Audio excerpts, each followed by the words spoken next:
Tanong ng isang sender kanina, nabasa ko lang sa chat box namin. Malapit na daw silang ikasal ng fiancé niya. Pero hanggang ngayon, 8 months na silang magkasama. At halos weekly daw ay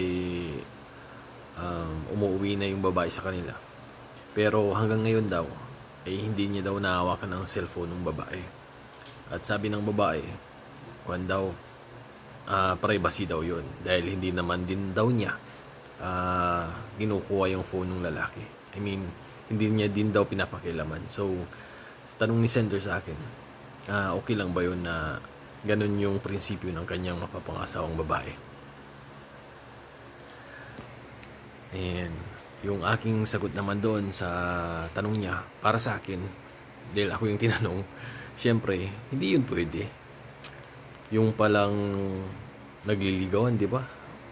Nagsishare na ng mga gamit, nagsishare na sila ng mga secrets, nagsishare na sila ng mga kung anong bagay-bagay para makilala nila yung isa't isa, di ba? So paano mo yan niligawan? Paano naging kayo kung may nililihim siya sa iyo, di ba?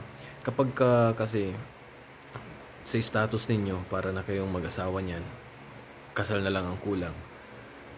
Kung na yan parang iisa na dapat kayo.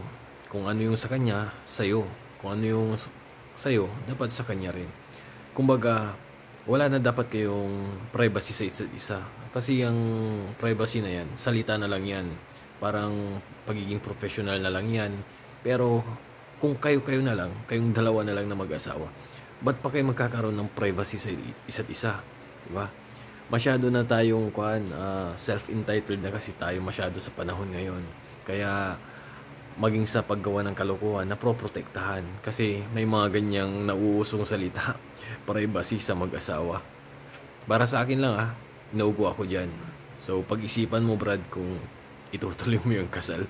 Pagkakasalan mo yung babae na hindi mo man lang nakikilala mabuti, hindi mo man lang alam kung ano yung mga business niya dyan sa phone niya, kung sino yung kachat niya, kung sino yung mga contacts niya. Dapat nung niligawan mo, kinilala mo mabuti. Yun lang masasabi ko, bro.